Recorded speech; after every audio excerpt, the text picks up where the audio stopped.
I am Maya-chan, 34 years old, and I am standing in the marble lobby of the most exclusive private equity firm in Manhattan, watching my former in-laws walk through the glass doors for a meeting they have been desperately trying to secure for 6 months. They do not recognize me yet because the last time they saw me, I was a struggling restaurant server they deemed too insignificant to attend their son's wedding to me. What they are about to discover in the next 10 minutes will change their lives forever, and I have been planning this moment for exactly 3 years. Before I tell you how I went from someone they openly mocked as bottom tier to the person who now controls whether their family business survives the next quarter, let me know where you are watching from in the comments below. And be sure to subscribe if you want more stories about turning the tables on people who judged you at your lowest point. Before we jump back in, tell us where you're tuning in from. And if this story touches you, make sure you're subscribed, because tomorrow, I've saved something extra special for you. My story begins not in this gleaming tower of wealth and power, but in a cramped studio apartment in Queens where I grew up as the daughter of immigrants who worked multiple jobs to keep us fed and housed. My parents emigrated from Taiwan when I was 3 years old, arriving in America with 2 suitcases, limited English, and an unshakable belief that education and hard work would create opportunities for their children that they never had themselves. My father worked as a line cook in various Chinese restaurants throughout the city, often pulling double shifts that meant he left before dawn and returned after I was asleep. My mother cleaned office buildings at night and took in sewing work during the day, her fingers perpetually marked with needle pricks and her eyes strained from working in dim light to avoid wasting electricity. We lived in a neighborhood where the buildings were old and maintenance was minimal, where the subway rumbled so close that our windows rattled every few minutes, and where the smell of cooking from a dozen different cultures mixed in the hallways. Our apartment was tiny, with my parents sleeping in the only bedroom while I slept on a fold-out couch in the living area that doubled as our dining room. We did not have air conditioning, so summers meant sleeping with windows open and fans running, while winters meant huddling near the space heater and wearing layers of clothing indoors. There was never money for extras, no vacations or restaurant meals or new clothes unless absolutely necessary. My school supplies came from discount stores, my clothes from thrift shops, and my entertainment from the public library where I spent countless hours because it was warm in winter and cool in summer, and filled with books that transported me to worlds beyond our small apartment. Despite these material limitations, my parents filled our home with something more valuable than comfort or luxury. They filled it with expectations, with absolute conviction that education was the pathway out of poverty, and with unwavering support for my academic pursuits. Every report card was celebrated like a major achievement. Every award or recognition I received was displayed prominently on our refrigerator. My mother would tell me in Mandarin that knowledge was the one thing that could never be taken away, that it did not matter where you started, but where you were determined to go. My father would say that America rewarded those who worked harder than everyone else, who sacrificed more, who refused to accept limitations based on circumstances of birth. I absorbed these lessons completely, approaching my education with an intensity that sometimes worried my teachers. While other children played after school, I studied. While teenagers socialized and attended parties, I worked part-time jobs and maintained a perfect grade point average. I understood from an early age that I did not have the luxury of being average or even good. I had to be exceptional because there was no safety net, no family wealth to fall back on, no connections to open doors that merit alone might not unlock. Every scholarship I won, every academic honor I achieved, every opportunity one earned represented not just personal accomplishment, but justification for my parents' sacrifices and their faith that bringing me to this country would give me chances they never had. I graduated high school as valedictorian and received a full scholarship to Columbia University, an achievement that made my parents weep with pride and relief. The scholarship covered tuition but not living expenses, so I continued working multiple jobs throughout college, often sleeping only 4 or 5 hours a night as I balanced demanding coursework with the economic necessity of paying for food, books, and rent. I worked as a research assistant for professors, tutored other students, waited tables at upscale restaurants near campus where I learned to navigate the world of affluent diners who barely acknowledged my existence, and took on freelance editing work whenever I could find it. My social life was nearly non-existent, because I simply did not have time for activities that did not either advance my education or contribute to my financial survival. Despite this grueling schedule, I thrived academically, drawn particularly to economics and finance. I was fascinated by how money moved through systems, how wealth was created and accumulated, how financial structures could either perpetuate inequality or create pathways for those born without advantages. I devoured courses in corporate finance, investment analysis, economic theory, and business strategy. I understood instinctively that knowledge in these areas represented power, the ability to understand and eventually participate in the systems that determined who succeeded and who remained trapped in circumstances like those my parents endured. During my junior year, I secured a coveted internship at a mid-sized investment firm through a combination of academic excellence and sheer persistence in applying to every opportunity one could find. The internship paid minimally, but provided invaluable exposure to the world of high finance. I arrived early and stayed late, volunteering for any project or assignment, absorbing everything I could about deal structures, valuation models, due diligence processes, and client management. I watched carefully how the professionals around me presented themselves, how they communicated, how they dressed, how they navigated the unspoken rules of this world that felt completely foreign to someone from my background. It was during this internship that I first encountered the casual cruelty of class distinction that would later shape my life so profoundly. I overheard conversations where people like my parents were discussed as abstractions, as labor costs to be minimized or service providers whose humanity was irrelevant to the financial calculations being made. I heard colleagues making jokes about ethnic restaurants in immigrant neighborhoods with a contempt that made my stomach clench because they were talking about places and people exactly like those I came from. I learned quickly to downplay my background, to be vague about where I lived or what my parents did, to perform a version of myself that might be accepted in these spaces where wealth and connections were assumed rather than earned. After graduation, I was offered a position as a junior analyst at the same firm where I had interned. The salary seemed enormous to me, though I knew it was actually modest by industry standards. For the first time in my life, I could afford to rent a small one-bedroom apartment without roommates, to buy professional clothing without calculating every dollar, to send meaningful amounts of money to my parents who still insisted they did not need help even as I could see them aging rapidly from years of physical labor. I threw myself into my work with the same intensity one had brought to my education, regularly working 80 or 90-hour weeks, taking on the most challenging projects, producing analysis that was consistently more thorough and insightful than what was expected at my level. Within 2 years, I was promoted to senior analyst, and my salary increased to a level that felt almost surreal given where I had started. I began contributing significantly to my parents' expenses, eventually convincing them to cut back their work hours and move to a better apartment in a safer neighborhood. Watching them experience comfort and security after decades of struggle remains one of the most satisfying aspects of my financial success. Every promotion, every raise, every professional achievement represented not just personal advancement, but the realization of their sacrifices and faith. By the time I was 28, I had been promoted to associate and was working on increasingly significant deals. I specialized in restaurant and hospitality acquisitions, partly because I understood these businesses intimately from years of working in them, and partly because I had insights about operational efficiency and customer experience that came from perspectives my colleagues had never considered. I became known within the firm for identifying undervalued properties and operational improvements that others overlooked. My track record of successful deals was building my reputation as someone with unusual instincts for finding value in sectors that many investors considered too fragmented or operationally complex. It was during this period of professional momentum that I met Daniel Whitmore at a charity gala I attended with colleagues from my firm. I noticed him across the room before we were introduced, tall and handsome in a way that seemed almost stereotypical, with the kind of easy confidence that comes from never having worried about money or belonging. He was working in marketing for his family's luxury goods import business, a company that had been in the Whitmore family for 3 generations and provided a comfortable lifestyle without requiring the kind of intensive work that characterized my own career. When we were introduced by a mutual acquaintance, Daniel seemed genuinely interested in my work and impressed by my position at such a young age.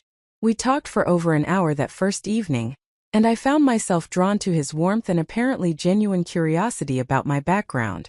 Unlike some men I had encountered in professional settings who seemed threatened by ambitious women or dismissive of those without family wealth, Daniel appeared to admire my drive and accomplishments. He asked thoughtful questions about my analysis work, and seemed fascinated, rather than intimidated when I explained complex financial concepts. Preparing and narrating this story took us a lot of time, so if you are enjoying it, subscribe to our channel, it means a lot to us. Now back to the story. We began dating, and for the first 6 months, the relationship felt like confirmation that I had successfully bridged the gap between my humble origins and the world I had worked so hard to enter. Daniel was attentive and romantic, planning thoughtful dates and introducing me to cultural experiences I had never been able to afford as a student. He took me to the theater, to exclusive restaurants, to gallery openings and social events where I met people whose names I recognized from business publications. He seemed proud to introduce me to his friends, always mentioning my position at the investment firm and my academic background at Columbia. What I did not realize during those early months was that Daniel had not yet introduced me to his family, and that this omission was deliberate rather than circumstantial. When I mentioned wanting to meet his parents after we had been dating for 6 months, he became vague, suggesting that his family was difficult and that he wanted to wait until he was certain our relationship was serious before subjecting me to their scrutiny. I interpreted this as protectiveness, perhaps even as evidence that he recognized his family might have old-fashioned attitudes about class or background that he did not share. I appreciated what I thought was his desire to shield me from potential judgment. After we had been together for a year, Daniel proposed during a weekend trip to the Hamptons. The proposal itself was lovely, on the beach at sunset with a ring that was beautiful if more modest than I might have expected given his family's wealth. I said yes without hesitation because I loved him, and because I genuinely believed we were building a partnership based on mutual respect and shared values. The fact that I still had not met his family registered as odd, but Daniel assured me that we would arrange a meeting soon now that we were engaged, and that his parents would come around once they understood how accomplished and wonderful I was. The meeting with the Whitmore family finally occurred 2 months after our engagement, at their estate in Connecticut. The property itself was staggering. A sprawling colonial mansion on 20 acres of meticulously landscaped grounds, the kind of generational wealth that announces itself through understatement rather than ostentation. As Daniel drove through the gates and up the long driveway, I felt my stomach tighten with nervousness despite my professional accomplishments and my certainty that I had as much right to be there as anyone. Catherine and Robert Whitmore received us in what they called the informal sitting room, though it was larger and more elaborately furnished than any living space I had ever inhabited. Catherine was a tall, elegant woman in her early 60s who had clearly been beautiful in her youth, and maintained her appearance through what I would later learn was a rigorous combination of personal trainers, dermatologists, and expensive salon treatments. She wore understated but obviously expensive clothing and jewelry that spoke of old money and established taste. Robert was equally polished, with silver hair and the kind of commanding presence that comes from a lifetime of being deferred to and respected. The initial greetings were polite but unmistakably cool. Catherine's handshake was brief and her smile did not reach her eyes. Robert barely made eye contact as he shook my hand, his attention already drifting toward Daniel as though I were merely an accessory to his son's visit rather than the stated purpose of the meeting.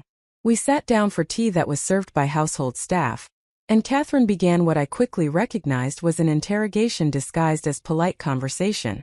She asked about my family with the kind of emphasis that made clear she was seeking information about lineage and social standing rather than genuine interest in my parents as people. When I explained that my parents were immigrants from Taiwan who worked in service industries, I watched her expression shift almost imperceptibly, a slight tightening around her eyes and mouth that conveyed disapproval masked as polite attention.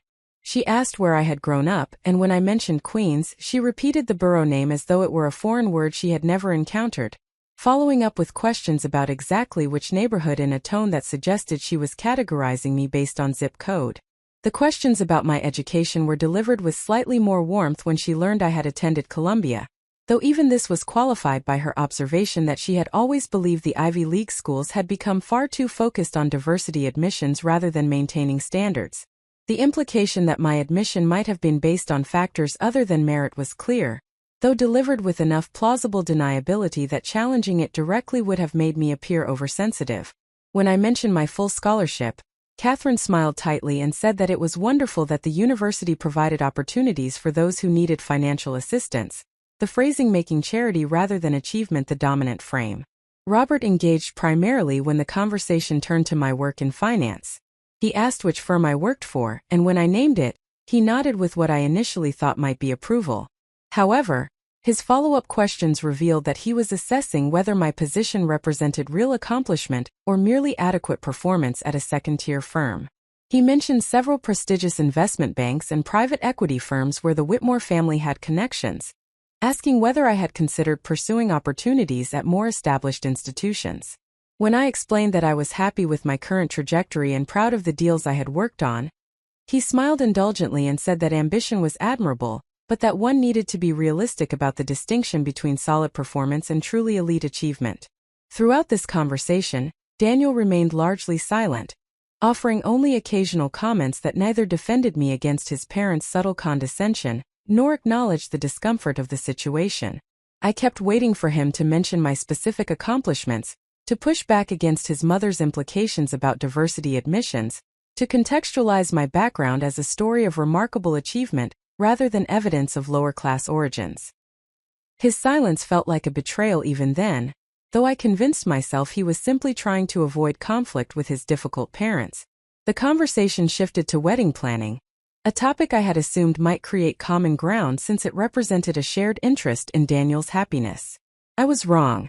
Catherine immediately took control of the discussion, explaining that the Whitmore family had certain traditions and expectations for weddings that I would need to understand.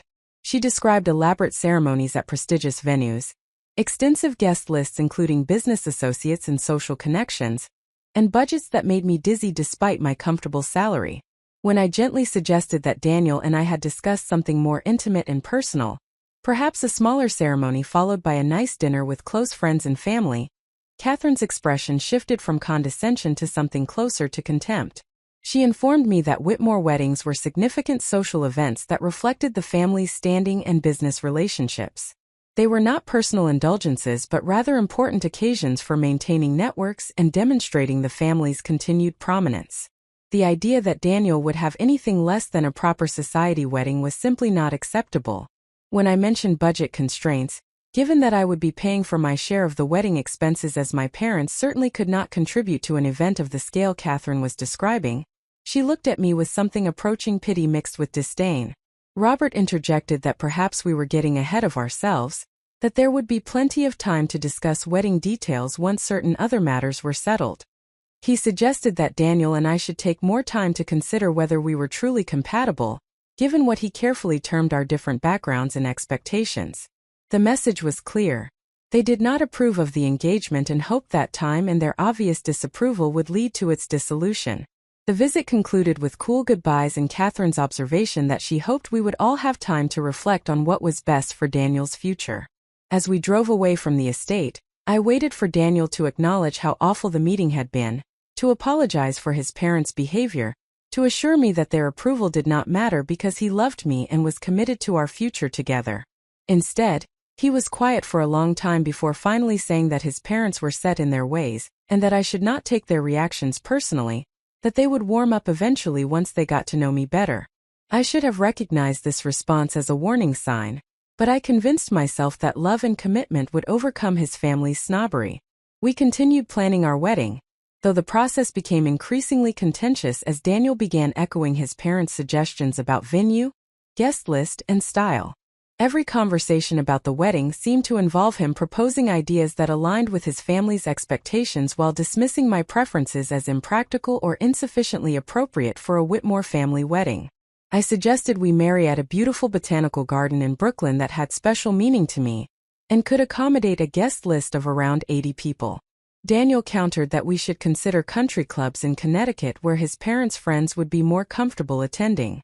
I proposed a menu featuring foods that reflected both my cultural background and our shared tastes. Daniel worried that his family's social circle might find Asian fusion cuisine too informal for a wedding celebration. I wanted to limit the guest list to people who actually knew and cared about us. Daniel insisted we needed to invite various business associates and family friends, whose presence was apparently essential for maintaining relationships important to the Whitmore business. The breaking point came 4 months before our planned wedding date. I received a phone call from Catherine Whitmore, the first direct contact she had initiated since our initial meeting. She informed me that she and Robert had been discussing the wedding situation extensively, and had reached a conclusion they wanted to share before plans went any further. She suggested we meet for lunch at her club, a suggestion that felt more like a summons than an invitation. I met Catherine at an exclusive women's club in Manhattan, where the dining room was filled with elegant older women having quiet conversations over expensive salads. Catherine was already seated when I arrived, looking perfectly composed in a designer suit that probably cost more than a month of my rent. She did not stand or offer any physical greeting beyond a slight nod acknowledging my arrival. I sat down across from her, already knowing this conversation would be unpleasant, but not yet understanding how profoundly it would change everything. Catherine began by saying she wanted to be direct because she respected efficiency and assumed I did as well, given my professional background. She explained that she and Robert had given considerable thought to Daniel's engagement and had concluded that it would be a mistake for everyone involved. She emphasized that this was not personal but rather a practical assessment of compatibility and long-term viability. Daniel came from a particular world with particular expectations, and while she was certain I was a perfectly nice person who had worked hard to improve her circumstances, the reality was that I would never truly fit into the Whitmore family's social sphere. She described in detail the obligations and expectations that came with being a Whitmore, the charity boards and social events, the business entertainment and relationship management, the cultural fluency with art and music and literature that came from generations of exposure and education. She suggested that someone from my background, no matter how professionally accomplished, would always be uncomfortable and out of place in these settings, and that this discomfort would ultimately harm both Daniel's social standing and my own happiness. I listened to this assessment of my inadequacy with growing rage that I fought to keep from showing on my face.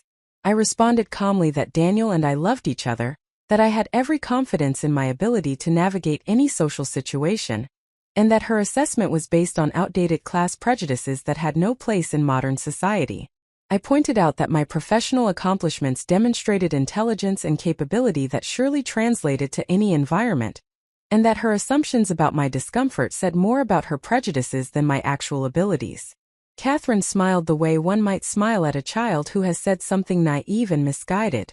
She said that she appreciated my spirit, but that I was proving her point by failing to understand the distinction between professional competence and social belonging. She then made an offer that she presented as generous, but that was actually deeply insulting. She said that she and Robert were prepared to provide me with a substantial financial payment, enough to purchase an apartment and establish security for my parents, in exchange for ending my engagement to Daniel quietly and without drama. She suggested that this arrangement would benefit everyone, giving me financial security while allowing Daniel to pursue a relationship more appropriate to his background and family expectations. I sat in stunned silence for a moment, processing that I was being offered money to disappear from Daniel's life like I was some sort of problem to be solved with a financial transaction. I asked if Daniel knew about this conversation and this offer. Catherine admitted that he did not, but assured me that he would ultimately be grateful even if he was initially upset. She said that Daniel had always been somewhat naive about social realities, and that it was her job as his mother to protect him from mistakes that would harm his future, even if that protection was uncomfortable in the short term. I declined her offer with as much dignity as I could summon, informing her that I would be discussing this conversation with Daniel, and that we would proceed with our wedding plans regardless of her approval. Catherine's expression hardened, and she said that I was making a choice I would regret. She told me that if I insisted on continuing this inappropriate relationship, I would find that the Whitmore family could make things very difficult, and that I had no concept of the social and professional networks they could leverage if necessary. I left that lunch shaking with anger, and immediately called Daniel to tell him what had happened. His response was sympathetic but ultimately weak, expressing frustration with his mother's behavior, but suggesting that confronting her directly would only make things worse. He assured me that we would get married regardless of his parents' approval, and that eventually they would accept our relationship. When I asked if he would be willing to set clear boundaries with his parents, to tell them explicitly that their behavior was unacceptable and would not be tolerated, he hesitated and said that we should focus on our wedding and not let his parents' disapproval distract us from our happiness. This response revealed what I had been avoiding acknowledging. Daniel loved me, but not enough to truly stand up to his family. He wanted to avoid conflict more than he wanted to defend our relationship. As long as he could maintain some version of peace with everyone, he would choose vague reassurances over direct confrontation, even when direct confrontation was exactly what the situation demanded. The wedding planning continued, but the joy had drained from the process. Every decision felt like a battle, with Daniel consistently advocating for choices that would appease his parents while I fought for elements that reflected our actual relationship and values.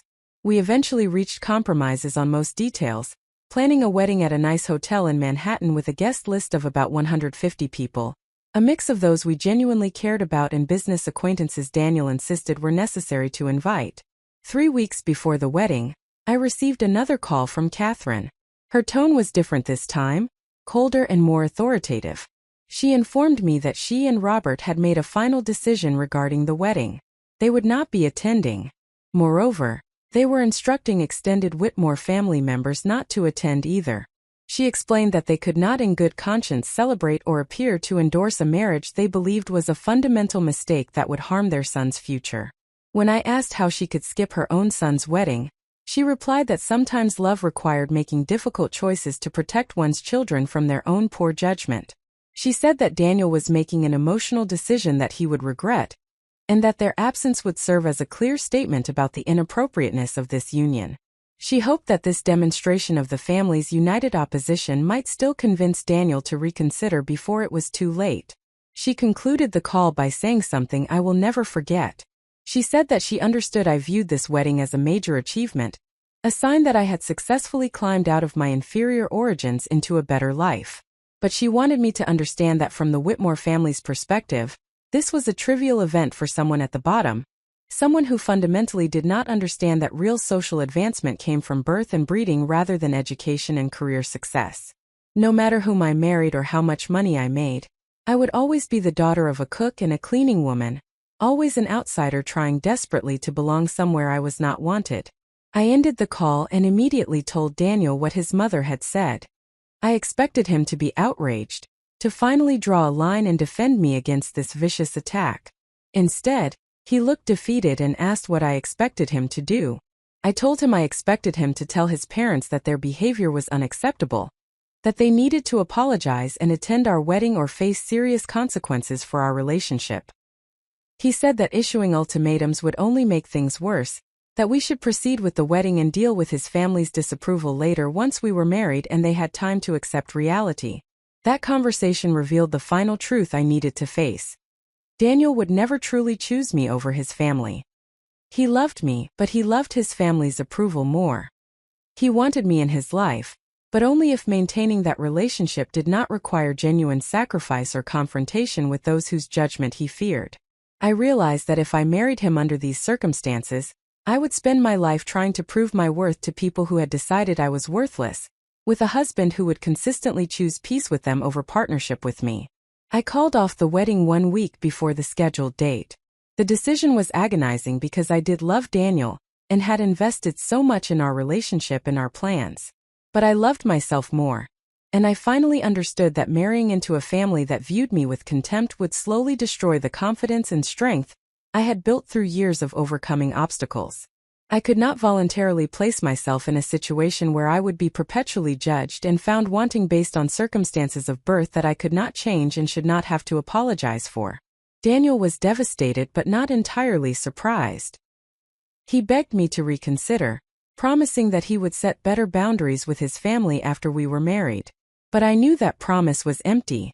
People who cannot set boundaries before marriage do not suddenly develop that ability afterward.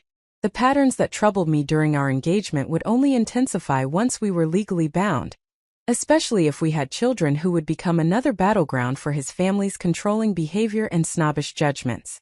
The aftermath of the broken engagement was professionally and personally difficult.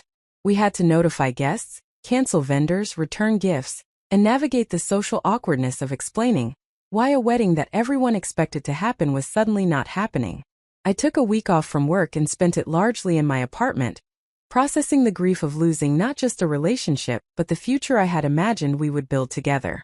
The week following my broken engagement became a crucible that would ultimately forge the person I needed to become, though I could not see that transformation in those initial dark days. I moved through my apartment like a ghost, surrounded by the detritus of canceled wedding plans and shattered dreams. The carefully selected invitations that would never be mailed sat in boxes in my closet. The wedding dress I had found after months of searching hung in a garment bag. A beautiful reminder of a future that would not materialize. My phone buzzed constantly with messages from concerned friends and family members who had heard the news and wanted to offer support or extract details about what had happened. My parents came to stay with me for several days, my mother cooking comforting foods from my childhood, while my father sat quietly nearby, his presence a steady anchor in the emotional storm. They did not press me for details beyond what I volunteered, respecting my need to process the situation in my own time. What they did offer, repeatedly and with absolute conviction, was affirmation that I had made the right choice. My mother told me in Mandarin that a marriage built on one partner constantly proving their worth to the other was not a partnership at all but a kind of servitude. My father said that any man who would not defend his future wife against insults and contempt from his family was not strong enough to be a good husband, regardless of his other qualities. Their support reminded me of something I had temporarily lost sight of during my relationship with Daniel. I had spent so much energy trying to prove to the Whitmore family that I was good enough, accomplished enough, refined enough to deserve a place in their world that I had forgotten the more fundamental truth my parents had always taught me. My worth was not determined by whether people like Catherine and Robert Whitmore accepted me. My value came from my character, my achievements, my integrity, and my treatment of others. The fact that they viewed me as inferior said everything about their limitations and nothing about mine.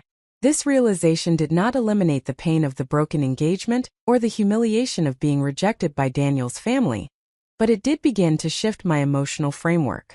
Instead of seeing myself as someone who had failed to meet the Whitmore family's standards, I began to see them as people who had revealed their own moral bankruptcy through their treatment of me. They had judged me entirely on circumstances of birth while dismissing the actual content of my character and the substance of my accomplishments. They had valued social performance over genuine human connection, pedigree over merit, and maintaining their bubble of privilege over welcoming someone who had worked extraordinarily hard to create opportunities that birth had not provided. As the initial shock and grief began to recede, a new emotion emerged with startling intensity.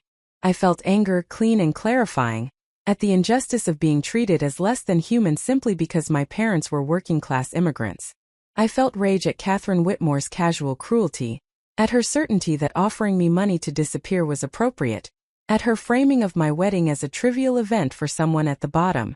I felt fury at Daniel's weakness, at his inability to stand up for our relationship when doing so required confronting his family's snobbery and prejudice.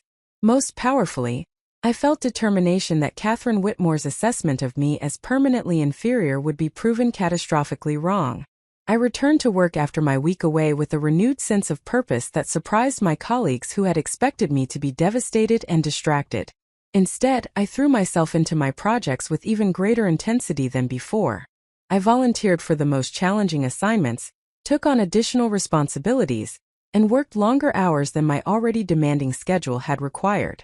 My work became an outlet for the emotional energy that might otherwise have been consumed by grief or self-pity. Every successful deal, every insightful analysis, every impressed client became evidence that my worth had nothing to do with whether the Whitmore family acknowledged it. My managing director noticed this surge of productivity and intensity. Marcus Reynolds was a self-made success story himself, having grown up in modest circumstances in Philadelphia before working his way through state school and into the competitive world of finance. He called me into his office about 6 weeks after my broken engagement and asked directly how I was doing beyond the professional facade I had been maintaining. I appreciated his directness and found myself being honest about the situation in a way I had not been with most people, explaining not just that my engagement had ended but the specific circumstances of class prejudice and family rejection that had precipitated the break. Marcus listened carefully and then shared his own experiences of encountering casual cruelty from those born into wealth and privilege, the assumptions that he did not belong in elite spaces, the constant subtle and not-so-subtle messages that he was an outsider who had been admitted temporarily rather than someone who had earned his place permanently.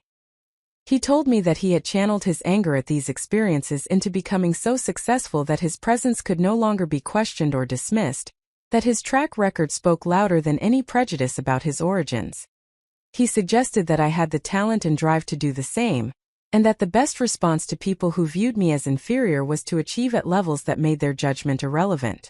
This conversation planted a seed that would grow into the strategy that eventually brought me back into contact with the Whitmore family under circumstances they never anticipated. Marcus mentioned that the firm was considering expanding into more aggressive acquisition strategies, potentially moving beyond advisory work into principal investing, where the firm would use its own capital to acquire and operate businesses, rather than simply facilitating deals for clients. This shift would require associates and vice presidents who could not only analyze opportunities, but also manage portfolio companies operationally, improving their performance before eventual exit through sale or public offering. The restaurant and hospitality sector was identified as a target area for this new strategy, because the industry was fragmented with many family-owned businesses facing succession challenges as founding generations aged without clear next-generation leadership. Many of these businesses had strong brand recognition and loyal customer bases, but lacked professional management systems and modern operational practices. The opportunity was to acquire these businesses at reasonable valuations, implement improvements that dramatically increased profitability and efficiency, and then exit at multiples that reflected the transformed performance rather than the legacy operations. Marcus asked if I would be interested in leading the due diligence and acquisition efforts for restaurant opportunities, given my background working in the industry and my demonstrated analytical capabilities. This role would position me at the forefront of the firm's new strategic direction and would provide visibility to the senior partners who controlled promotion decisions. Success in this role could accelerate my trajectory toward vice president and eventually toward principal, the level at which I would participate directly in the profits from successful investments rather than simply drawing a salary. I accepted this opportunity immediately, recognizing it as exactly the kind of challenge that would demand all of my focus and energy, while providing a pathway toward the kind of success that would validate my worth in terms that even the most prejudiced observers could not dismiss. I spent the next several months immersing myself completely in identifying acquisition targets, developing relationships with business brokers and industry consultants who could provide deal flow, and building financial models that demonstrated the value creation potential in various restaurant concepts. The work was consuming in the best possible way, requiring long hours and intense concentration that left little room for dwelling on my failed relationship or the lingering hurt from the Whitmore family's rejection. I traveled constantly to visit potential acquisition targets, sitting down with founders who had spent decades building their businesses and were now contemplating exit strategies. Many of these founders were immigrants or children of immigrants, people whose stories resonated deeply with my own family's experience. They had built something from nothing through relentless work and sacrifice, and they wanted to ensure that whoever acquired their life's work would respect its legacy, while also having the sophistication to grow it beyond what they had been able to achieve alone. I discovered that I had a talent for building trust with these founders, for understanding both the financial opportunity their businesses represented and the emotional significance of what they had created. I could speak credibly about operational challenges because I had experienced them firsthand during my years working in restaurants. I could analyze their financial statements with professional expertise, while also appreciating the human stories behind the numbers. This combination of analytical rigor and genuine empathy made me effective at closing deals that might otherwise have fallen apart, when founders felt they were being treated as mere transactions, rather than as people with legitimate concerns about their legacy.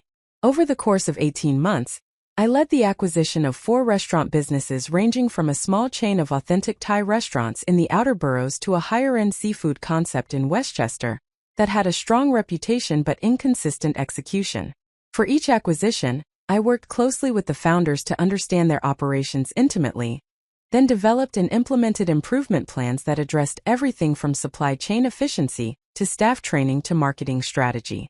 I hired experienced operators to manage day-to-day execution, while I maintained strategic oversight, ensuring that improvements actually drove results, rather than just looking good in presentations to the investment committee.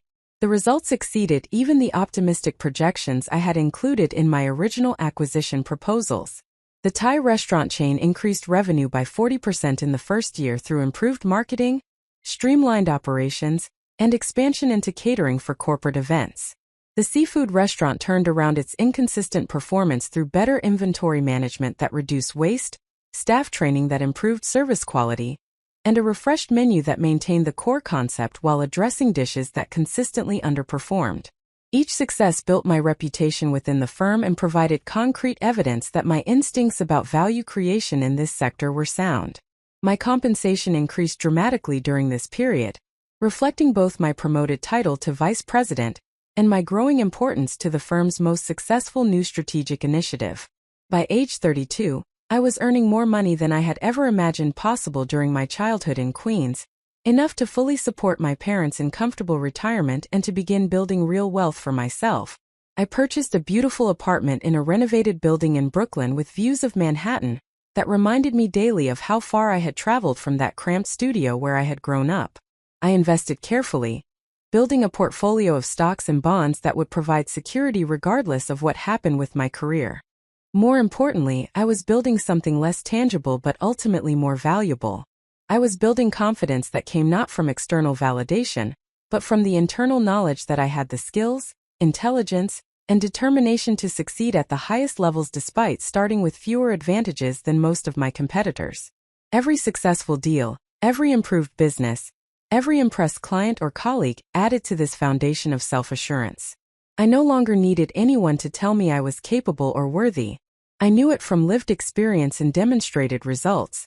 During this period of intense professional focus, I had minimal personal life beyond dinners with close friends and regular visits with my parents.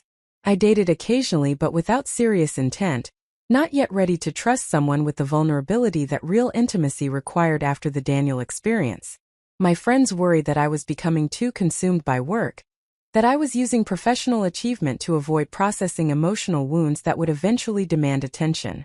They were probably right that I was channeling energy that might otherwise have gone into healing, but I also believe that this period of single-minded focus was exactly what I needed to rebuild my sense of self after having it so thoroughly attacked by the Whitmore family.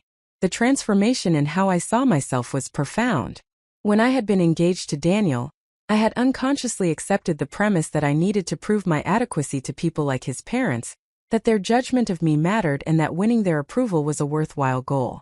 The broken engagement and the cruel words Catherine Whitmore had spoken had paradoxically freed me from this need for external validation. I no longer cared whether people like the Whitmores accepted me or acknowledged my worth. I knew my value, and I was building a life and career that reflected my capabilities, rather than others' prejudices. This internal shift changed how I carried myself professionally and socially. I became more confident in expressing my opinions, more willing to challenge assumptions even when doing so created discomfort, and more comfortable taking up space in rooms where I might once have tried to make myself small and inoffensive. I noticed that this confidence generated respect in ways that trying to please people never had. Clients trusted my judgment because I presented it with conviction. Colleagues sought my input because I had demonstrated expertise repeatedly. Senior partners at the firm viewed me as someone with potential for leadership, rather than just competent execution. One evening about 2 years after my broken engagement, I attended an industry conference focused on private equity investment in the restaurant and hospitality sector. These conferences brought together investors, operators, consultants, and service providers for several days of presentations, networking, and deal-making. I had been invited to speak on a panel about value creation in restaurant acquisitions, an opportunity that reflected my growing reputation in this niche area of investment. After my panel concluded, several audience members approached me with follow-up questions, or to introduce themselves and exchange business cards. Among them was a distinguished older gentleman who introduced himself as Richard Chan, the founder and managing partner of Apex Capital Partners, one of the most prestigious private equity firms in the country. Richard was a legendary figure in the industry, known both for his investment acumen and for his commitment to mentoring younger professionals, particularly those from underrepresented backgrounds in finance. Richard told me he had been impressed by my comments during the panel, particularly my emphasis on understanding the human element of restaurant businesses rather than treating them as purely financial abstractions. He mentioned that his firm was considering launching a dedicated hospitality investment vehicle and was looking for someone to lead the effort who combined analytical sophistication with operational insight and relationship-building ability. He asked if I might be interested in discussing the opportunity further over coffee the following morning before the conference sessions began. I arrived at the hotel restaurant the next morning both nervous and excited about what this conversation might represent. Richard was already there, reading through industry publications while sipping coffee. He stood to greet me with a warm smile and immediately put me at ease by asking about my background and journey into finance. I found myself sharing more candidly than I typically did with professional acquaintances, describing my parents' immigration story, my childhood in Queens, my path through Columbia and into investment work, and my growing focus on restaurant acquisitions. Richard listened with genuine interest, occasionally interjecting with questions or observations that revealed he understood both the challenges of starting with limited resources and the specific dynamics of building credibility in elite professional spaces when your background marked you as an outsider. He shared elements of his own story, including experiences of discrimination and dismissal early in his career that had fueled his determination to succeed at the highest levels. He spoke about the responsibility he felt to create opportunities for talented people whose backgrounds might cause them to be overlooked by firms that prioritize pedigree over performance. The conversation shifted to the specific opportunity Richard was considering. Apex Capital managed several $billion across multiple funds and investment strategies, with a reputation for both strong returns and operational excellence in improving portfolio companies. The firm wanted to launch a dedicated vehicle focused on acquiring and improving restaurant and hospitality businesses, with a target fund size of approximately $300 million that would be deployed over 3 to 4 years across 8 to 12 platform investments. Richard explained that this vehicle would require someone to lead all aspects of the strategy, from fundraising and investor relations to deal sourcing and execution to oversight of portfolio company management and eventual exits. This person would essentially function as a partner-level professional with significant autonomy and authority, though the title would initially be managing director given my relative youth and the firm's partnership structure. Compensation would include a substantial base salary well above my current earnings plus meaningful carried interest in the fund's profits, meaning that if the investments performed well, I would share directly in the economic gains rather than simply receiving a salary and bonus. The opportunity was extraordinary, representing a leap forward in responsibility and potential economic outcome that would typically require several more years of progression through traditional private equity hierarchies. Richard was explicit that he was offering this role to me rather than to someone with more years of experience because he believed that my combination of analytical skills, operational insight, relationship-building ability, and hunger to prove myself would generate better results than hiring someone more senior who lacked the personal drive that came from my particular background and experiences. I asked Richard directly why he was willing to take what others might view as a risk in putting someone relatively young and less experienced in such a significant leadership role. His answer was characteristically direct. He said that in his experience, the people who generated exceptional returns were not those who followed conventional paths and checked traditional boxes, but rather those who brought unusual perspectives and were motivated by something deeper than just making money. He saw in me someone who understood both the analytical frameworks of finance and the human realities of building and operating businesses, someone who had overcome significant obstacles and therefore would not be deterred by the inevitable challenges of any investment strategy, and someone who had something to prove beyond just career advancement. That last observation struck me as particularly insightful. Richard was right that I was motivated by more than professional success, though I had not fully articulated this motivation even to myself. I wanted to achieve at levels that would make the Catherine Whitmores of the world choke on their certainty about who mattered and who could be dismissed. I wanted my success to be so undeniable that no one could attribute it to luck or diversity initiatives or anything other than exceptional capability. I wanted to build something significant enough that my parents would know with absolute certainty that their sacrifices had been worthwhile, and that the opportunities America provided were real for those willing to work for them. I accepted Richard's offer that morning, understanding that this decision would change the trajectory of my life and career in ways I could not yet fully anticipate. The next several months were consumed with transition logistics, as I worked to exit my current firm professionally, while ramping up at Apex Capital. Marcus Reynolds was disappointed to lose me, but understood that the opportunity was too significant to decline. He told me that he had always known I would outgrow the platform his firm could provide, and that he was proud to have played a role in my development. His graciousness in my departure reinforced my respect for him and my appreciation for the opportunities he had provided during a critical period of my professional and personal growth. Joining Apex Capital as managing director of the new hospitality vehicle meant stepping into a role with enormous responsibility and visibility. I would be presenting to the firm's investment committee for approval of deals, managing relationships with limited partner investors who had committed capital to the fund, and overseeing portfolio companies whose performance would determine whether the fund succeeded or failed. The pressure was intense, but it was exactly the kind of challenge I craved. Every successful investment would be proof of my judgment and capability. Every improved portfolio company would demonstrate my ability to create value through operational improvement, rather than just financial engineering. I assembled a small team to support the effort, hiring 2 associates with strong analytical skills and humble backgrounds that suggested they would work with the intensity and commitment the strategy required. I also brought on an operating partner, a restaurant industry veteran who had successfully built and sold his own concept, and now wanted to work with multiple businesses as an advisor and interim executive. This combination of financial expertise and operational experience would allow us to move quickly when attractive opportunities emerged, while also having the credibility and capability to actually improve the businesses we acquired. The fundraising process for the dedicated vehicle consumed several months as I traveled to meet with potential limited partner investors, presenting the strategy and my background and the track record I had built at my previous firm.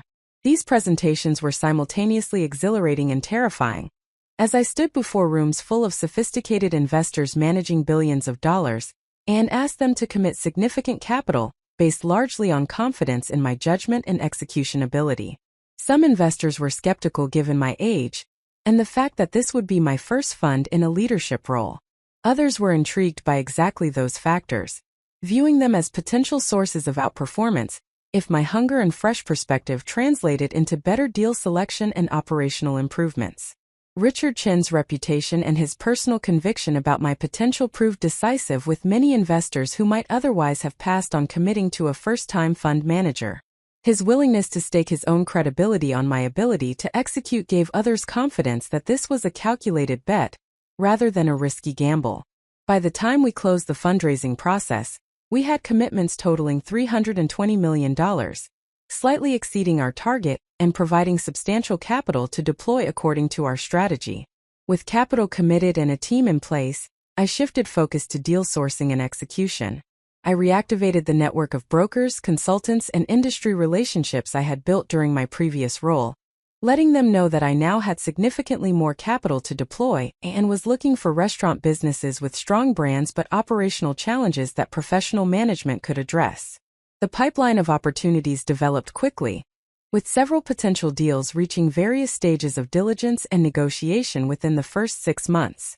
The first major acquisition under my leadership at Apex Capital came together with surprising speed, though the opportunity itself had been years in development for the family that owned it. The Castellano Restaurant Group consisted of 3 upscale Italian restaurants in Manhattan and 1 in Greenwich, Connecticut, all built around the vision and reputation of Chef Antonio Castellano, who had immigrated from Sicily in the early 1980s and spent 2 decades building a name for authentic regional Italian cuisine served in elegant but welcoming environments. Antonio was now in his early 70s, and facing the reality that none of his 3 children wanted to continue operating the restaurants after his retirement. His oldest son had become a physician, his daughter was a tenured professor of literature, and his youngest son worked in software development.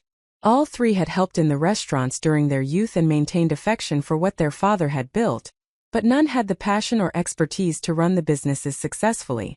Antonio had been approached multiple times by larger restaurant groups interested in acquiring his concepts, but he had always declined because he feared they would dilute the quality and authenticity that had been his life's work.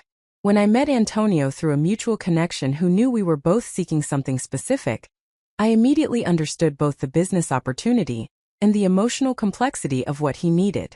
The restaurants had strong revenue and loyal customers, but profitability was inconsistent because Antonio made decisions based on culinary perfection rather than financial optimization. He sourced expensive imported ingredients when adequate domestic alternatives existed, overstaffed during slow periods because he hated turning away potential employees who needed work, and underinvested in marketing because he believed good food should speak for itself. From a financial perspective, these were correctable inefficiencies that could dramatically improve margins without compromising the essential quality that made the restaurants successful. From Antonio's perspective, however, these were not inefficiencies but rather commitments to excellence and social responsibility that any profit-focused owner would immediately eliminate.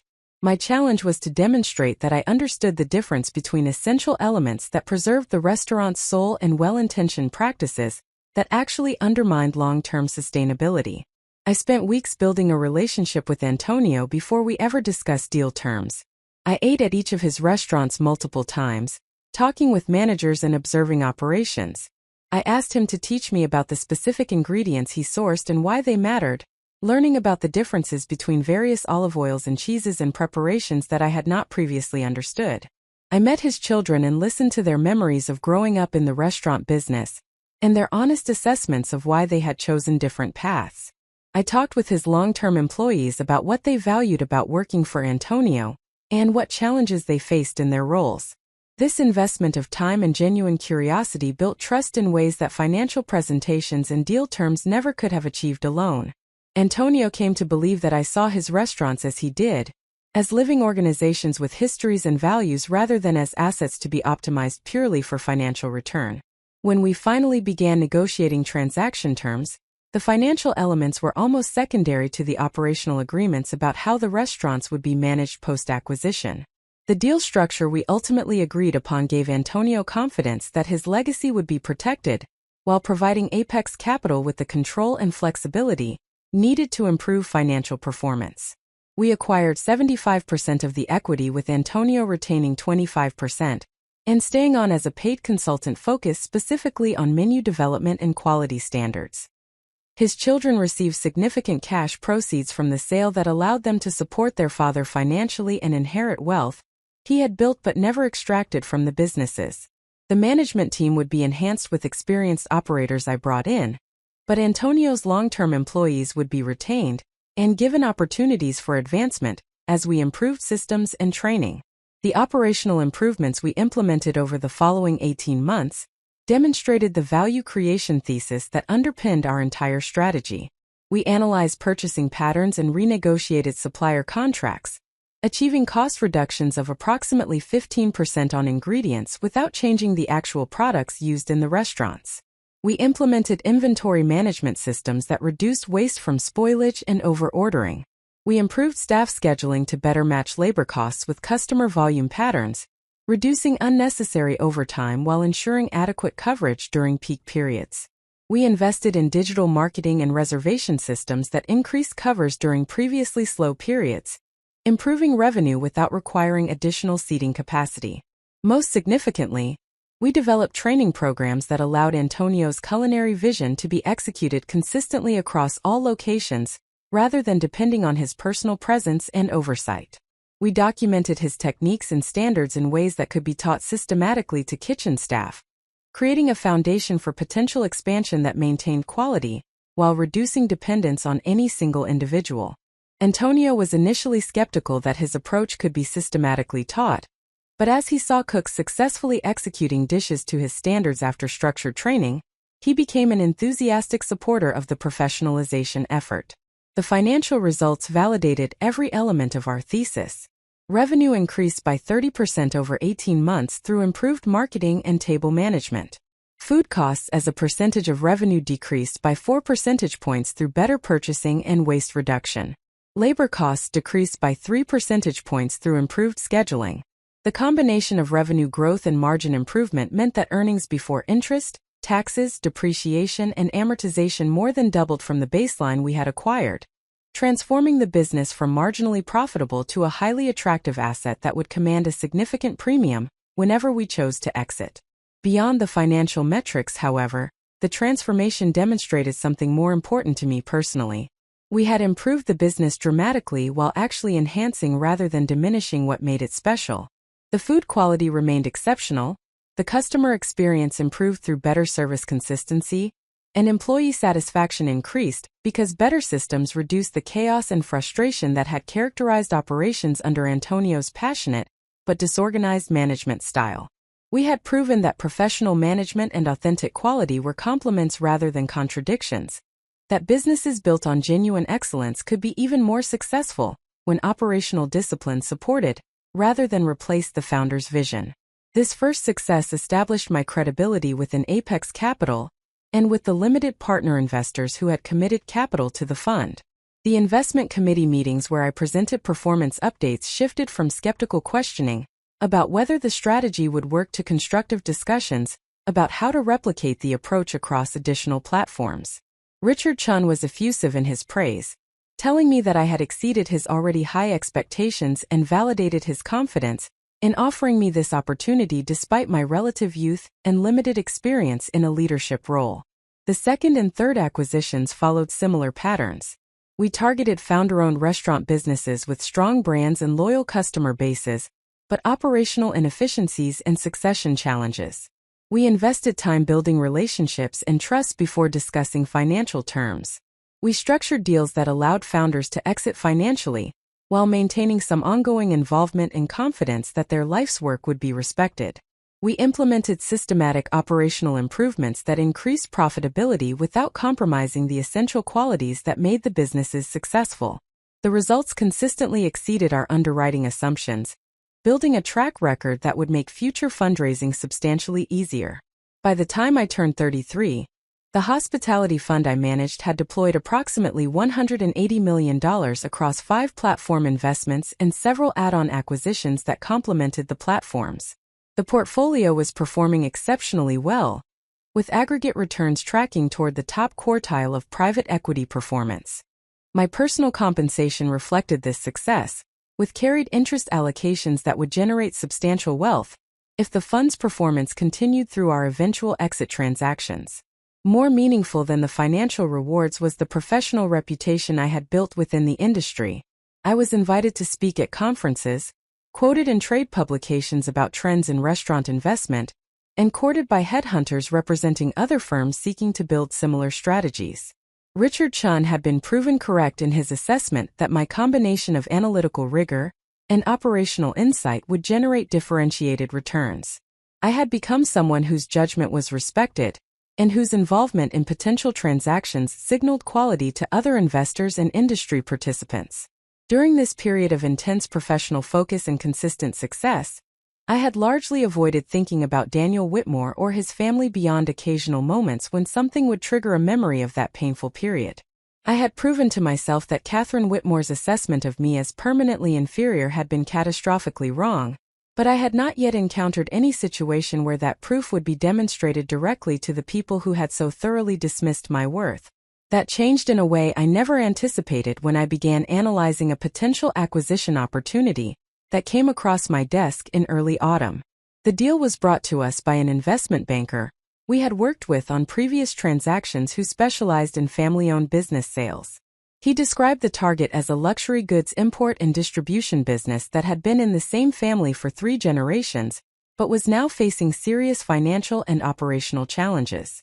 The business imported high-end home furnishings, decorative objects, and luxury gifts from European manufacturers and distributed them to upscale retailers and interior designers throughout the United States. The brand had strong recognition among affluent consumers and the trade, but profitability had deteriorated significantly over the past 5 years, as the founding family's management had failed to adapt to changes in retail and distribution. The business name was Whitmore Sterling Imports. I read the name twice to confirm I was not misunderstanding, then felt my heart rate accelerate as I realized this was Daniel's family business, the company that had provided the Whitmore family with their comfortable lifestyle and sense of social superiority for 3 generations. I sat motionless at my desk for several minutes, processing the implications of this coincidence and the opportunity it potentially represented. My initial instinct was to decline involvement in the transaction to avoid the emotional complexity and potential conflicts that would inevitably arise from intersecting professionally with the family that had so thoroughly rejected me personally. I could easily pass the opportunity to a colleague at Apex Capital or simply inform the banker that it was outside our strategic focus, which was technically true since we concentrated on restaurants and hospitality rather than importing and distribution. The rational, cautious approach would be to maintain complete separation between my professional success and my personal history with the Whitmore family. However, as I reviewed the preliminary information the banker had provided, I recognized that this was not just any distressed business situation, but rather a company facing existential challenges that would likely result in either acquisition by a strategic buyer or financial restructuring that would severely dilute or eliminate the family's equity. The information memorandum described declining revenue as traditional retail customers closed stores or reduced inventory management problems that had resulted in significant write-downs of obsolete or slow-moving products, and cash flow constraints that had forced the company to draw fully on its credit facilities and delay payments to suppliers. The financial projections included in the memorandum were clearly aspirational rather than realistic, assuming revenue growth and margin improvements that seemed unlikely given the described challenges. What the projections actually revealed was a family desperate to exit at a valuation that would preserve some portion of the wealth they had assumed was permanent, but that was actually evaporating as their business model became obsolete. The Whitmore family needed a buyer, and they needed one quickly before the situation deteriorated further, and their negotiating position became even weaker. I made a decision in that moment that was driven by multiple motivations, some more admirable than others. I decided to pursue this opportunity not despite my history with the Whitmore family but because of it. I wanted to see firsthand the financial situation that had brought this previously arrogant family to the point of needing to sell their legacy business.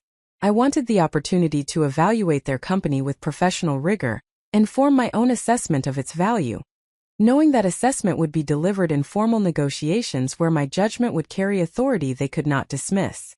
Most significantly, I wanted the possibility of acquiring a business they cherished and transforming it through exactly the kind of professional management and operational excellence they had assumed someone from my background could never provide.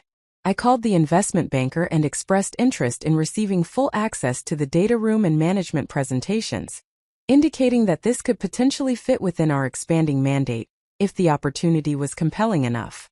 The banker was pleased to have Apex Capital's interest given our reputation for closing transactions efficiently and providing fair valuations supported by thorough diligence.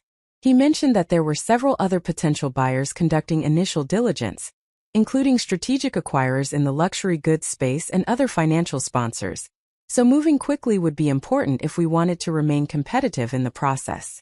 Over the next 2 weeks, my team and I conducted intensive analysis of Whitmore Sterling imports, reviewing years of financial statements, operational reports, customer and supplier contracts, and market research about trends in luxury goods retail and distribution.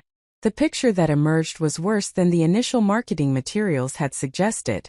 The business had been declining for years, masked temporarily by the family drawing down cash reserves and liquidating real estate assets to support lifestyle expenses and maintain distributions that operating performance no longer justified. The root causes of the decline were clear to anyone with objective perspective, though apparently they had not been clear to the Whitmore family management. The business model depended on relationships with European manufacturers who granted Whitmore Sterling exclusive distribution rights for their products in the United States. These relationships had been built by Robert Whitmore's father and maintained through personal connections and regular buying trips to Europe where the Whitmores would visit manufacturers, attend trade shows, and select products for import. This relationship-based model had worked well for decades when luxury goods distribution was fragmented and manufacturers needed committed partners who understood the American market and could provide reliable volume. However, the rise of e-commerce and direct-to-consumer sales had fundamentally changed manufacturer incentives. Many European luxury brands now wanted to control their own distribution in the United States to capture higher margins and maintain direct relationships with customers. They were terminating or not renewing exclusive distribution agreements with intermediaries like Whitmore Sterling, instead establishing their own American subsidiaries or selling directly through their websites. Simultaneously, the traditional retail customers who had been Whitmore Sterling's primary channel were themselves struggling with the shift to online shopping and changing consumer preferences. Department stores were closing locations and reducing inventory breadth. Independent boutiques were closing entirely or dramatically reducing their physical footprint. Interior designers who had historically specified Whitmore Sterling products for client projects were increasingly sourcing directly from manufacturers or through online platforms that offered better pricing and selection. The Whitmore family's response to these structural challenges had been essentially to deny that fundamental change was occurring and to continue operating as they always had, assuming that their established relationships and reputation would eventually allow them to weather temporary disruption. They had not invested in building direct-to-consumer channels, had not developed capabilities for online marketing and fulfillment, had not renegotiated their cost structure to reflect declining volumes, and had not diversified their manufacturer relationships to replace those that were being terminated. The result was a business in managed decline, generating diminishing revenue with deteriorating margins, while the family continued to extract cash to support lifestyles they could no longer afford. The preliminary valuation the banker had suggested as a starting point for negotiations was completely disconnected from reality, based on historical earnings that no longer existed and on assumptions about future performance that had no basis in the actual trajectory of the business. My assessment, which I presented to the Apex Capital Investment Committee after completing diligence, was that Whitmore Sterling Imports had potential value, but only if it could be completely restructured and repositioned. The brand still had recognition and credibility with affluent consumers. The relationships with manufacturers who had not yet terminated their agreements could potentially be maintained and even strengthened under professional management that invested in actually supporting their sales, rather than simply taking orders. The customer relationships with retailers and designers who remained viable represented a foundation that could be built upon through better service and expanded product offerings. However, realizing this potential would require essentially rebuilding the business from the ground up. We would need to develop e-commerce capabilities, implement modern inventory and fulfillment systems, renegotiate supplier terms to reflect current market realities, dramatically reduce overhead costs, and probably most challenging, remove the Whitmore family entirely from operational involvement. The family's management had created the problems the business faced, and their continued involvement would prevent the changes necessary for survival. The investment committee discussion about whether to pursue this opportunity was extensive and somewhat contentious. Several partners questioned whether this represented mission creep from our hospitality focus, and whether I was allowing personal considerations to cloud my judgment about the business opportunity. Richard Chun asked me directly whether my history with the Whitmore family would create complications that might undermine our ability to execute the transaction or operate the business successfully post-acquisition. I acknowledged that I had personal history with the family but argued that this actually provided advantages rather than liabilities. I understood the Whitmore psychology and motivation in ways that other buyers would not, which would be valuable in negotiating transaction terms and managing the separation of the family from the business. I had personal motivation to ensure this investment succeeded spectacularly, which would drive the intensity of focus and commitment necessary for a challenging turnaround.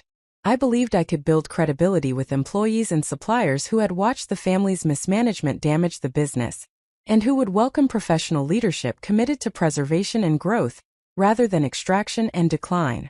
After extended discussion, Richard made the decision that we would submit an indication of interest and continue pursuing the opportunity if we were invited to the next phase of the sale process.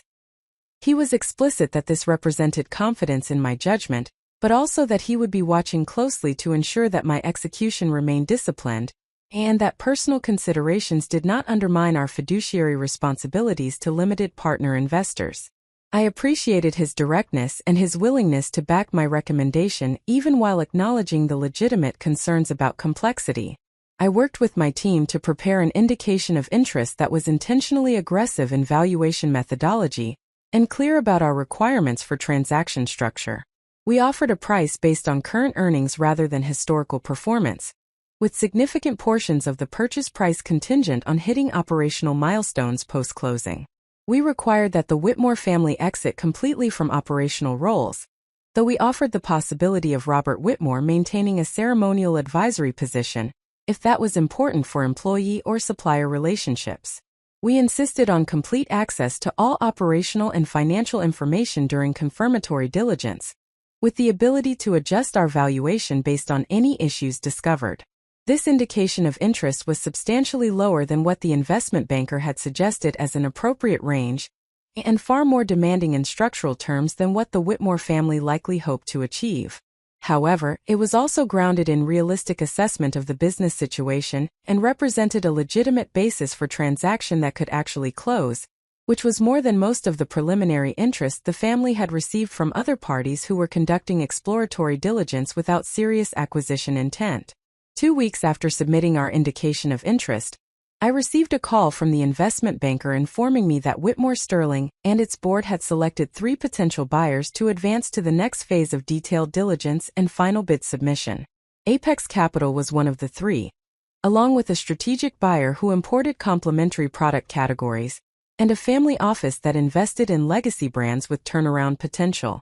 The banker mentioned that our indication had generated significant discussion because the valuation was substantially below what the family hoped to achieve, but that ultimately the family's financial advisors had convinced them that our offer was grounded in market reality, and that our capability to close quickly and with certainty was valuable given their cash flow constraints. The banker also mentioned something that I found darkly amusing. He said that Robert Whitmore had specifically asked whether the Maya Chen listed as managing director, leading the Apex Capital evaluation, was the same Maya Chen who had been engaged to his son several years ago. When informed that this was indeed the same person, Robert had apparently been silent for several seconds before saying that he supposed it was a small world and that personal history should not interfere with a professional transaction. The banker interpreted this as mature acceptance of an awkward coincidence.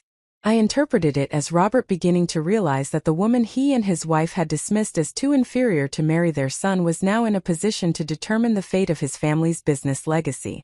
The next phase of diligence would include extensive access to facilities, detailed operational reviews, and management presentations where the Whitmore family would need to answer questions about their business performance and strategic decisions.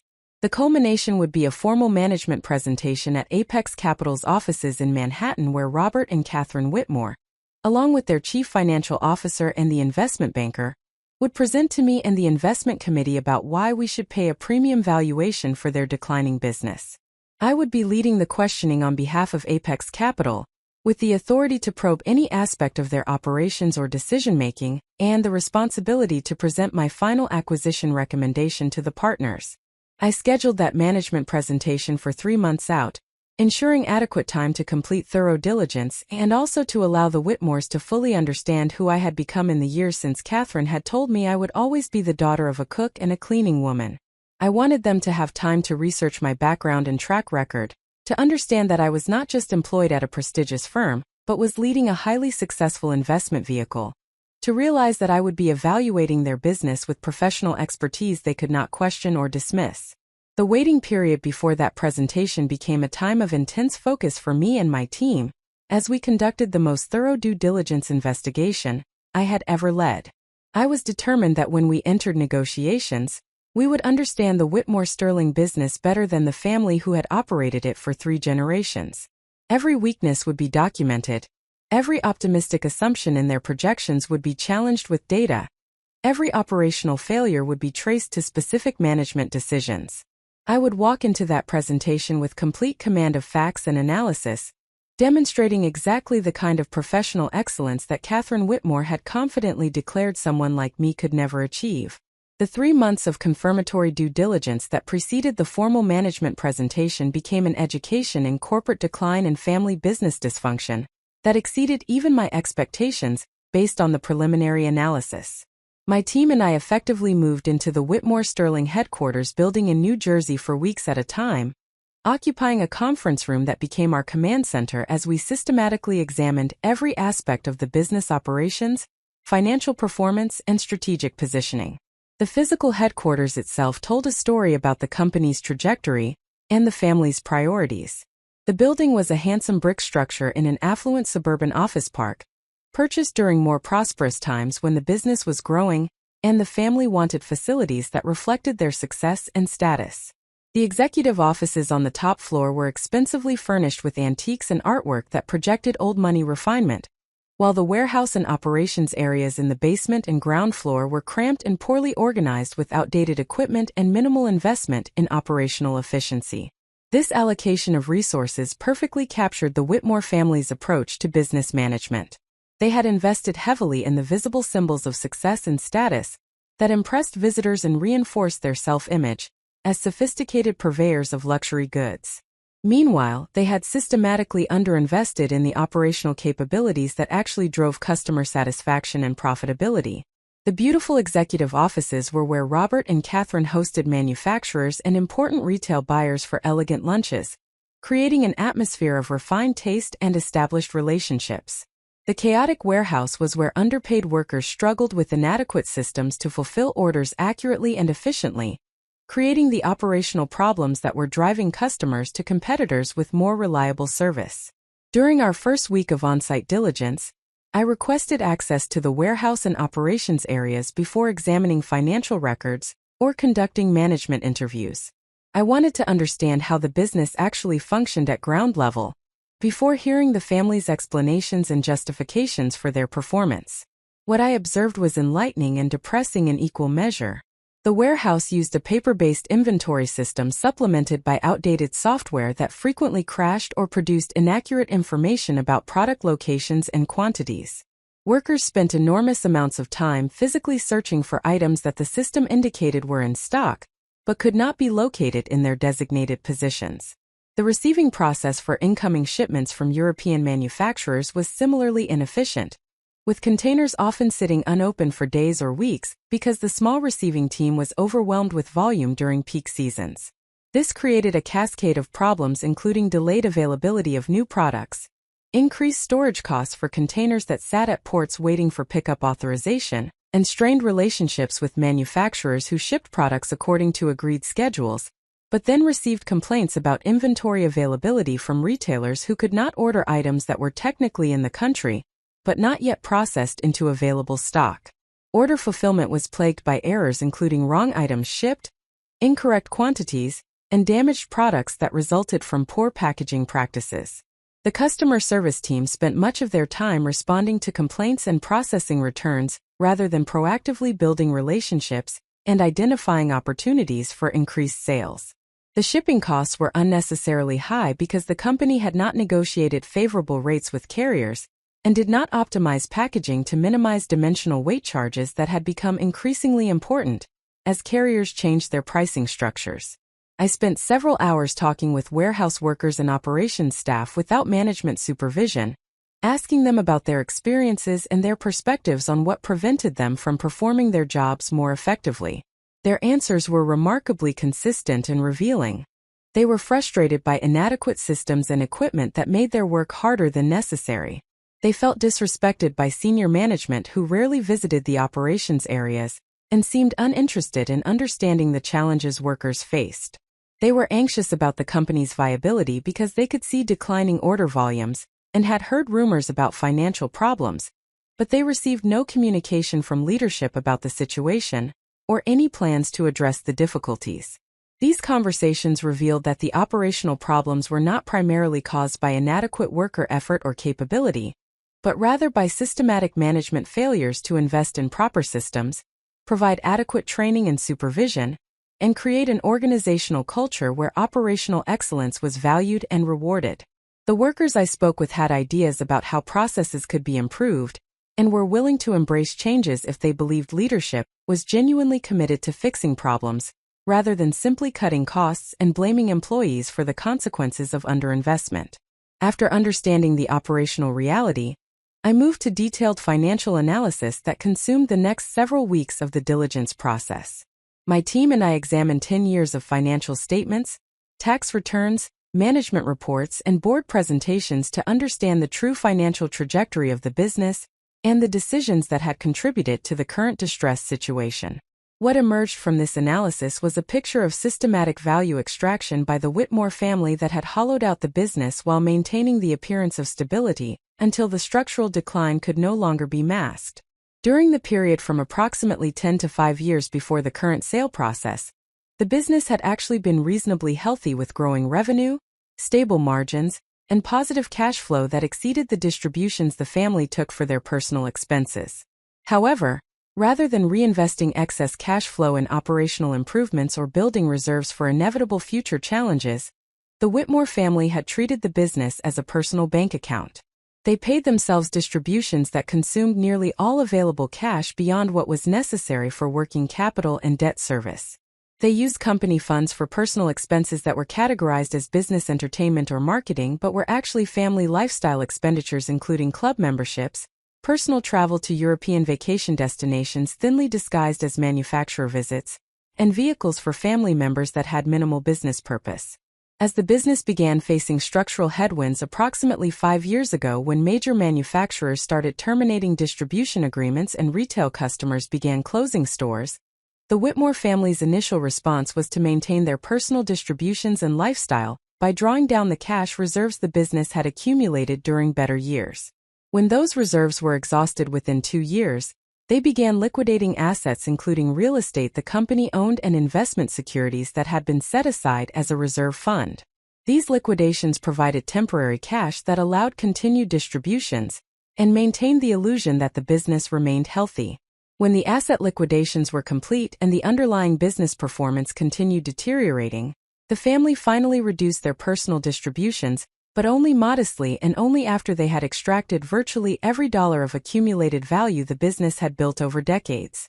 The reduction in distributions came too late and was too small to allow meaningful reinvestment in operational improvements or strategic initiatives that might have addressed the competitive challenges the business faced. Instead, the company began accumulating debt by drawing on credit facilities to fund working capital and cover the gap between operating cash flow and the family's personal requirements. The financial analysis revealed something even more troubling about the family's priorities and decision-making.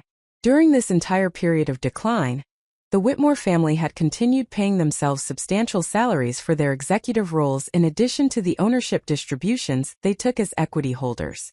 Robert Whitmore's compensation as chairman and chief executive officer was nearly $800,000 annually, while Catherine received $300,000 as a vice president focused primarily on marketing and brand development.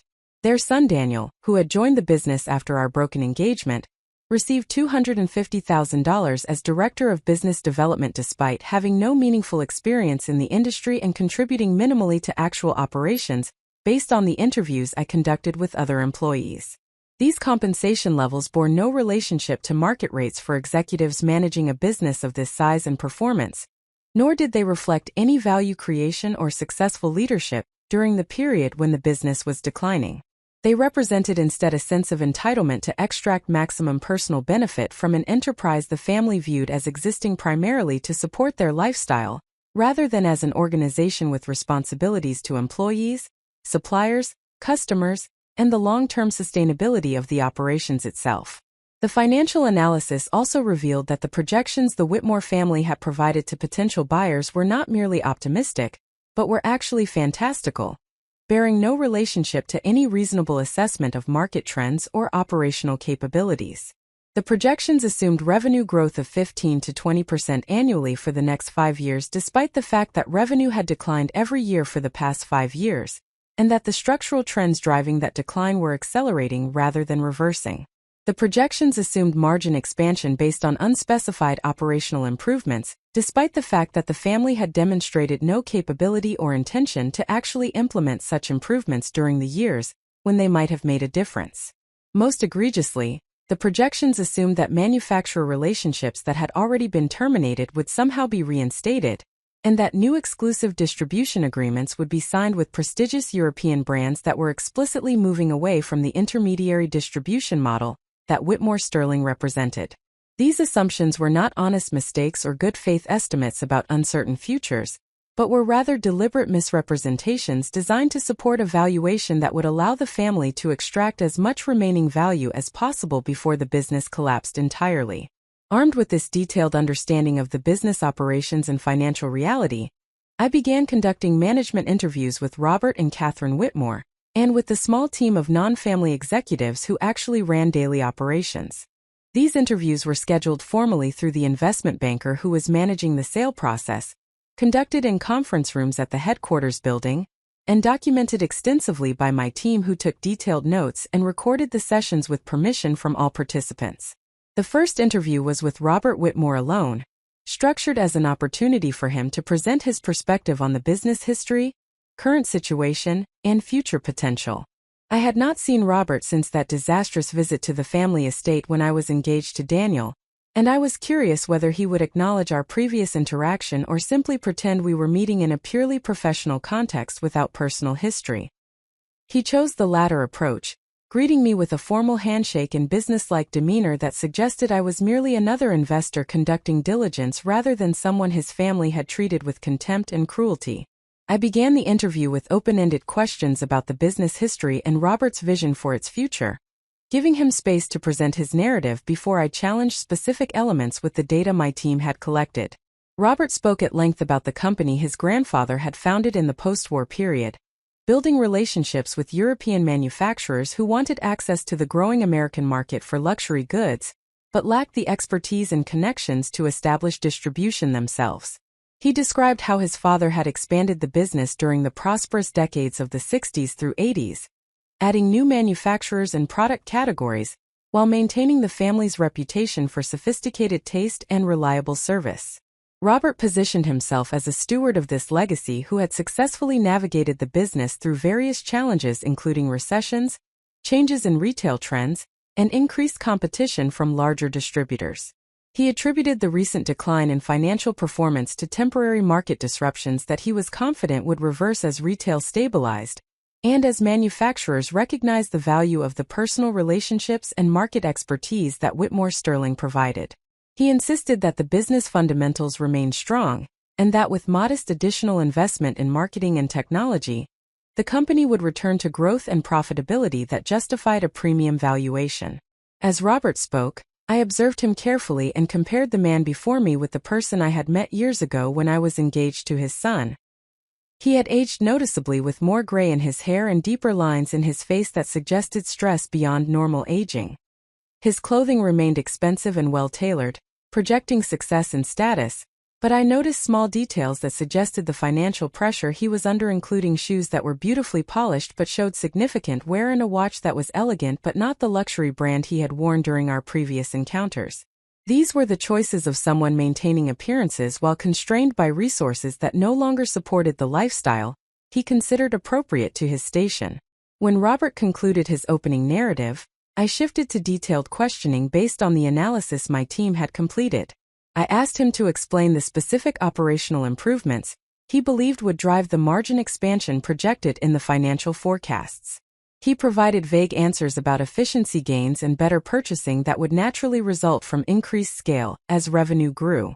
When I asked for specific initiatives with detailed implementation plans and quantified benefits, he became defensive and suggested that operational details were better addressed by his team, rather than at the strategic level where he focused his attention. I asked Robert to explain why manufacturer relationships that had already been terminated would be reinstated, particularly given that the terminations reflected strategic decisions by manufacturers to control their own distribution, rather than dissatisfaction with Whitmore Sterling's performance that could be addressed through improved service. He initially suggested that the manufacturer's direct distribution experiments would prove unsuccessful, and that they would return to intermediary partnerships once they experienced the complexity and cost of managing American operations themselves. When I presented data showing that most of the manufacturers who had terminated their agreements with Whitmore Sterling were actually growing their American sales through direct channels, Robert's explanation shifted to suggesting that other manufacturers in similar product categories could be recruited to replace those who had left. I asked why the company had not invested in e-commerce capabilities or direct-to-consumer channels during the years when these distribution models were clearly becoming essential for survival in luxury goods. Robert dismissed online sales as inconsistent with the Whitmore Sterling brand positioning, suggesting that luxury goods require personal service and relationship-based selling that could not be replicated through digital channels. When I noted that virtually every successful luxury brand now had sophisticated e-commerce operations that actually enhanced, rather than diminished their brand positioning, Robert became irritated and suggested that I was applying mass market thinking to a business that operated in a different sphere where traditional relationships and personal service remained paramount. The most revealing exchange came when I asked Robert to explain the compensation the family had taken from the business during the years when financial performance was declining, and when reinvestment in operations was clearly necessary. I presented data showing the total distributions and salaries paid to family members over a 5-year period, contrasted with the capital expenditures and operational investments made during the same period. The numbers were stark, showing that family compensation had consumed funds that could have been used to upgrade systems, hire experienced operational managers, or develop new capabilities that might have positioned the business to adapt to structural changes. Robert's response revealed both the depth of his sense of entitlement and his fundamental misunderstanding of his fiduciary responsibilities as chief executive officer. He said that the compensation paid to family members was entirely appropriate given their ownership of the business and their decades of service to its success. He suggested that outside investors should understand that family businesses operated differently from corporations with dispersed ownership, and that family members had every right to benefit from enterprises they had built and sustained across generations. When I noted that excessive compensation during a period of decline had damaged the business value and betrayed responsibilities to employees and other stakeholders, he became visibly angry and stated that he would not accept lectures about business ethics from someone whose only experience was in financial engineering and who had never built anything lasting across generations. This response crystallized something important about Robert Whitmore's worldview and the fundamental difference between his perspective and mine.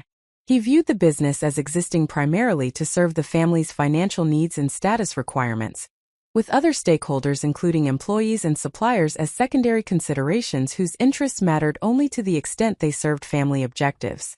I viewed a business as an organization with responsibilities to all stakeholders, and with leadership obligations that included making difficult personal sacrifices when necessary to ensure long-term sustainability and fair treatment of those whose livelihoods depended on the enterprise's success. Robert's comment about financial engineering versus building something lasting was particularly ironic given that he had systematically destroyed value built by previous generations through his extraction and mismanagement, while I had actually created substantial value in every business I had worked with through operational improvements and professional management.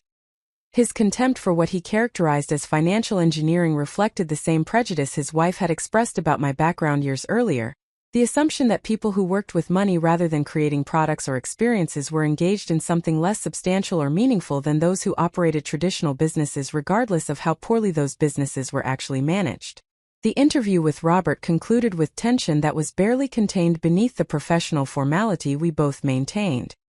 He clearly resented having to answer detailed questions about decisions he viewed as appropriately within his authority as controlling owner and chief executive. I was satisfied that the interview had confirmed my understanding of both the business problems and the management mindset that had created those problems. Robert Whitmore was not a malicious person but rather someone whose sense of entitlement and resistance to acknowledging changed circumstances had led him to make consistently poor decisions that had destroyed substantial value while enriching himself and his family at the expense of the business sustainability. The interview with Catherine Whitmore, scheduled for the following day, provided additional insights into family dynamics and the cultural factors that had contributed to the business decline. Catherine's official role was Vice President for Marketing and Brand Development, though it became clear during the interview that her actual contributions were minimal, and that her position was essentially a vehicle for providing her substantial compensation, while allowing her to maintain involvement in the social and relationship aspects of the business that she enjoyed. Catherine greeted me with elaborate politeness that barely concealed her discomfort at finding herself in a position where she needed to answer my questions and justify her value to a potential buyer. She was dressed impeccably in designer clothing and wore jewelry that projected wealth and taste, though I noticed that some pieces I recalled from our previous encounters were absent, likely sold to raise cash during the family's financial difficulties. Her manner was gracious and charming as she described her role in maintaining manufacturer relationships through social entertaining, and in representing the brand at industry events and charity functions that attracted the affluent customer base Whitmore Sterling targeted. When I asked Catherine to describe specific marketing initiatives she had led or brand development strategies she had implemented, her answers revealed that her understanding of marketing was limited to social activities and personal relationships, rather than the systematic analysis of customer needs, competitive positioning, and communication strategies that constituted modern brand management. She talked about hosting lovely dinners for manufacturer representatives who visited from Europe and attending important charity galas, where she ensured the Whitmore Sterling name was associated with prestigious causes and influential people. These activities had some value in an earlier era when business was conducted primarily through personal relationships within a narrow social circle. But they were increasingly irrelevant in a market where customers made decisions based on product availability, pricing, service quality, and digital presence, rather than on whether they had met the owner at a charity event. I asked Catherine whether she had been involved in discussions about developing e-commerce capabilities or adapting the marketing approach to reach customers through digital channels. She acknowledged that these topics had been raised by younger employees and outside consultants, but she had argued successfully against pursuing such initiatives because they would dilute the exclusive, relationship-based brand positioning that Whitmore Sterling had built over decades. She believed that luxury goods customers valued personal service and the cachet of shopping through established relationships, rather than the convenience of online purchasing that was appropriate for mass-market products, but inconsistent with true luxury positioning. This perspective would have been defensible a decade earlier when e-commerce was still emerging, and when luxury brands were genuinely uncertain about whether digital channels could convey appropriate brand values. However, maintaining this position in the current environment when virtually every successful luxury brand had sophisticated online operations demonstrated a fundamental resistance to acknowledging reality that had directly contributed to the business decline. Catherine had used her influence within the family to prevent adaptations that might have positioned Whitmore Sterling to survive the structural changes that were reshaping luxury goods distribution. The most illuminating moment in the interview came when I asked Catherine whether she remembered our previous interactions when I had been engaged to her son Daniel. She hesitated before acknowledging that she did recall that period, then suggested that what had seemed like an unsuitable match at the time had actually worked out for the best since we were both now focused on our respective professional pursuits. The phrasing was careful, designed to reframe her family's rejection of me as mutual recognition of incompatibility, rather than as the class-based prejudice and personal cruelty it had actually represented. I responded by noting that I appreciated her perspective and that I agreed our broken engagement had indeed worked out for the best, though perhaps not in the way she had anticipated when she told me that my wedding would be a trivial event for someone at the bottom who would always be defined by my parents' working-class origins. I mentioned that those origins had actually proven to be advantages rather than limitations, providing me with work ethic, resilience, and understanding of operational realities that people born into comfort often lacked. I suggested that the contrast between my professional trajectory and the Whitmore Sterling business performance over the same period provided an interesting case study in whether birth circumstances or demonstrated capability proved more predictive of long-term success. Catherine's expression during this exchange was fascinating to observe, cycling through surprise that I would reference our previous interaction so directly, discomfort at having her own words quoted back to her, and something that might have been grudging recognition that the power dynamic between us had reversed completely from what she had assumed was the natural and permanent order. She recovered her composure quickly and responded that she was pleased to see I had done well professionally, and that she hoped there would be no personal considerations that would interfere with a fair evaluation of the business opportunity Whitmore Sterling represented. I assured her that my evaluation would be rigorously professional and based entirely on data and analysis rather than personal history, though I noted that professional rigor would likely lead to conclusions about business value that differed substantially from what the family hoped to achieve. The interview concluded shortly after this exchange, with both of us maintaining professional courtesy while acknowledging implicitly that our past interactions would inevitably color the current transaction even as we both pretended they were irrelevant to the business evaluation I was conducting. The management presentation at Apex Capital's offices in Manhattan was scheduled for a Tuesday morning in mid-November, deliberately timed after my team had completed every element of our due diligence investigation and had prepared a comprehensive analysis that would support whatever recommendation I ultimately made to the investment committee. The presentation would be attended by Richard Chan and 3 other senior partners from Apex Capital, along with my direct team members who had worked on the diligence process. The Whitmore family would be represented by Robert and Catherine, their chief financial officer, and the investment banker who was managing the sale process. I arrived at the office 2 hours before the scheduled presentation time to ensure that all materials were prepared perfectly, and that the conference room was configured to support the dynamic I wanted to establish. The Apex Capital headquarters occupied 3 floors of a modern tower in Midtown Manhattan, with floor-to-ceiling windows providing spectacular views of the city. Our main conference room was designed to impress, with a long table crafted from exotic wood, comfortable leather chairs, and sophisticated audiovisual systems that allowed seamless presentation of financial data and analytical materials. The room projected exactly the combination of wealth and professional competence that made clear to anyone entering that they were dealing with a serious organization, operating at the highest levels of the investment world. I reviewed the presentation materials one final time, ensuring that every data point was accurate, and that every analytical conclusion was supported by documented evidence that could withstand aggressive questioning. My team had prepared more than 200 slides covering every aspect of the Whitmore Sterling business, though we would present only a fraction of this content during the meeting itself. The comprehensive materials served multiple purposes beyond the immediate presentation. They demonstrated to the investment committee the thoroughness of our diligence process and the depth of our understanding. They provided reference materials for detailed questions that might emerge during negotiation. Most importantly, they established a factual record that would make it impossible for the Whitmore family to credibly dispute our conclusions about the business situation, or to claim later that they had not been given full opportunity to respond to our concerns. Richard Chun arrived 30 minutes before the scheduled start time, and asked to review my preliminary conclusions and recommendation before the Whitmore family arrived.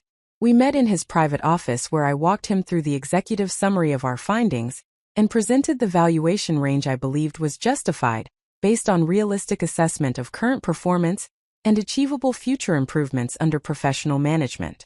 The valuation I was recommending was approximately 40% below what the investment banker had suggested as the family's expectation and roughly 60% below what the family's financial projections implied the business was worth. Richard listened carefully to my presentation and asked probing questions about key assumptions and risk factors. He was particularly focused on understanding whether the business could actually be stabilized and improved, or whether we would be acquiring a declining asset that would continue deteriorating regardless of our operational interventions.